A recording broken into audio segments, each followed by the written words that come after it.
दोस्तों नमस्कार, मैं हूं विवेका। आप देख रहे हैं खबर बिहार 24। आज 14 दिसंबर है। 14 दिसंबर की छोटी बड़ी खबरों से मैं आपको अवगत करा दूं। सबसे पहली खबर मैं आपको बताऊं कि भारतीय जनता पार्टी के राष्ट्रीय अध्यक्ष जेपी नड्डा यानी जयप्रकाश नड्डा कोरोना पीड़ित पाए गए हैं। उन्होंने स्वयं ट्वीट करके यह जानकारी आज साझा की लोगों के साथ कि वो कोरोना पॉजिटिव हो गए हैं। इससे आप समझ सकते हैं कोरोना रूपी महामारी अब भी बरकरार है। उधर मैं दूसरी खबर बताऊं कि बिहार में अपराधियों का मनोबल सबसे अधिक बढ़ा हुआ है और सरकार की नाकामी भी सामने दिखाई पड़ रही है। मधेपुरा जिला के मीरगंज स्थित किराना व्यवसायी राजेश शाह से अज्ञात अपराधियों ने 5 लाख रुपया रंगदारी मांगा और उन्हें कहा कि अगर वो रुपया नहीं देंगे तो उनके बेटे का अपहरण कर लिया जाएगा। यह बड़ी बात है।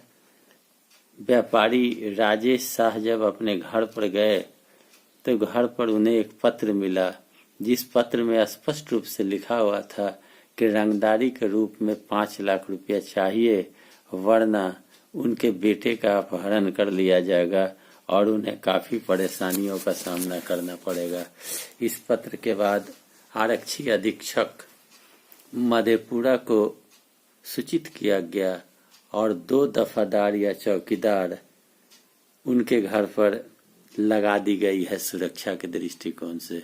उधर एक बड़ी खबर निकल कर आई है कि नए साल में उद्योग लगाने वाले जो लोग हैं बिहार में, उन्हें कई प्रकार की लाइसेंस लेने के लिए मुश्किलों का सामना करना पड़ता था। बाबू के ऑफिस में चक्कर लगाते लगाते लोग उद्योग लगाने से परहेज करने लगते थे। जटिल कानून व्यवस्था बनाई गई थी, जटिल लाइसेंस देने की प्रक्रिया बनाई गई थी बिहार में, जिसके कारण उद्योग लगाने वाले उद्योग नहीं लगा पाते थे। लेकिन बिहार सरकार ने नए साल में बिहार की जनता को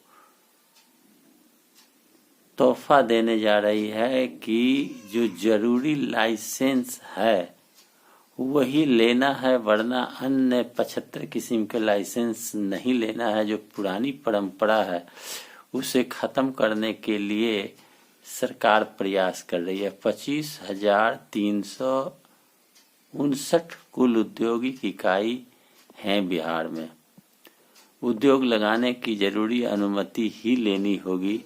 अनावश्यक जो लाइसेंस लेने की प्रक्रिया थी और लोग परेशान होते थे, उससे लोगों को निजात दिलाने की बात कही जा रही है। उधर भारत में किसान आंदोलन जबरदस्त रूप से चलाया जा रहा है।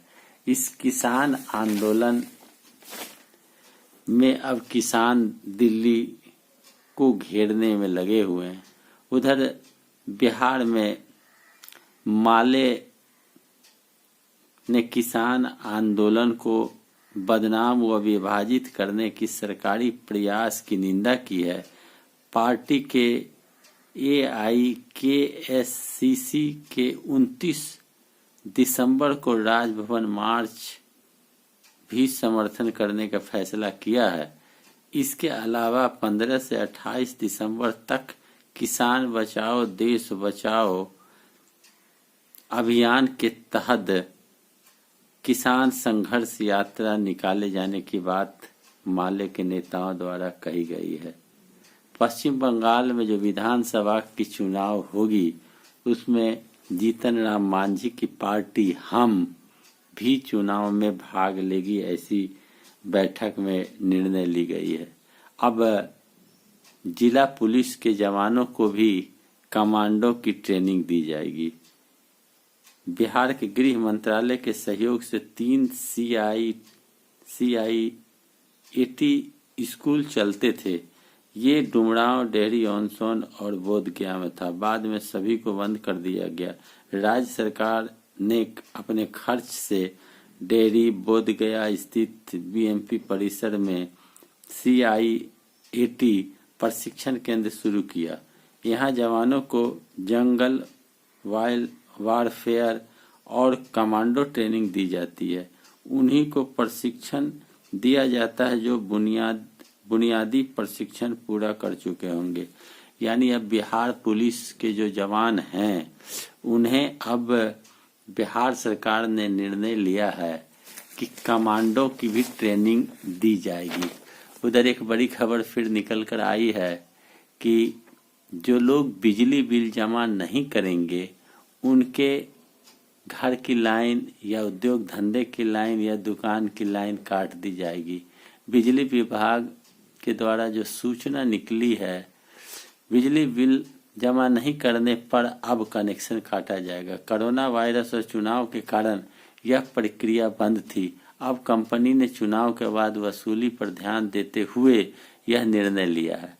आप समझ लें कि कोरोना और चुनाव के कारण थमा हुआ था मामला, बिल वसूली का मामला थमा हुआ था, लेकिन अब बिजली बिल जमा नहीं करने वाले के कनेक्शन को काट दिए जाएंगे, ऐसा फैसला कंपनी ने लिया है। उधर और मैं खबर आपको दूं कि बिना परीक्षा दिए 8वीं तक के बच्चे को अब अगले क्लास में प्रोन्नति दे दी जाएगी। ऐसा इसलिए कि जो 1 क्लास से 8 क्लास तक का जो स्कूल है वह बंद पड़ा हुआ है। ऐसी स्थिति में अब बच्चों को प्रोन्नति दी जाएगी। कक्षा 9-11 के वार्षिक, जबकि 10वीं तथा 12वीं की होगी बोर्ड परीक्षा। यह स्पष्ट है 1,66,00,000 बच्चे अगली कक्षा में प्रोन्नत होंगे। 9 से 12 तक चल रही मार्गदर्शन कक्षाएं चल रही है 9 से 12 तक के, लेकिन जो बच्चे कोरोना काल में घर में बैठे हैं, स्कूल नहीं गए और स्कूल बंद पड़ा हुआ है, ऐसी स्थिति में अब 1 से 8 तक के बच्चे को प्रोन्नति दी जाएगी। कोरोना संकट को देखते हुए देश भर में सभी स्तर के स्कूल, शैक्षणिक संस्थान, कोचिंग आदि 13 मार्च को बंद कर दिए गए थे, जबकि मार्च के आखिर में ही 1 से 8वीं तक के बच्चे की वार्षिक मूल्यांकन परीक्षाएं ली जानी थी। लॉकडाउन से यह संभव नहीं हो पाया। 10वीं व 12वीं की बोर्ड की परीक्षा स्कूल बंदी के पहले ही ली जा चुकी थी। तब वार्षिक परीक्षा नहीं हो पाने के कारण 1 से 8वीं के साथ ही 9वीं और 11वीं के बच्चे को भी अगली कक्षा में प्रमोट कर दिया गया था। तो यह सिलसिला अब भी जारी है। स्कूल खुलने की बात नहीं है और प्रमोट करने की बात कही जा रही है। उधर नीतीश कुमार के द्वारा जमकर पदाधिकारियों की खिंचाई करने के बाद धड़ल्ले से आरक्षी अधीक्षक और डीएम बिहार के शराब के खेप को पकड़ने में लग गई है और काफी मात्रा में शराब पकड़े भी जा रहे हैं। और रात्रि में आरक्षी अधीक्षक और जिला पदाधिकारी स्वयं कमान संभाला है और उसने गश्ती प्रारंभ किया है। साथ ही साथ वारंटधारी जो वारंटी हैं, जो फरार हैं, उन सबों को भी पकड़ने के लिए पुलिस ने काफी प्रयास करना प्रारंभ कर दिया है। यही नहीं, बिहार में नई सरकार बनने के बाद काफी तेजी से अपराध का ग्राफ बढ़ा। शराबबंदी बिहार में एक मुद्दा रहा चुनाव में। इन सारे मामले को निपटने के लिए जिला पदाधिकारी और आरक्षी अधीक्षक को नीतीश कुमार ने समीक्षा बैठक में निर्देश दिया है। साथ ही साथ नए नवयुवकों में बढ़ रहे अपराध की प्रवृत्ति पर भी अंकुश लगाने के लिए नीतीश कुमार ने कही थी। नीतीश कुमार के सामने काफी चुनौतियों का उन्हें सामना करना पड़ रहा है। आए दिन अपहरण और लूट हत्या की वारदातें हो रही है।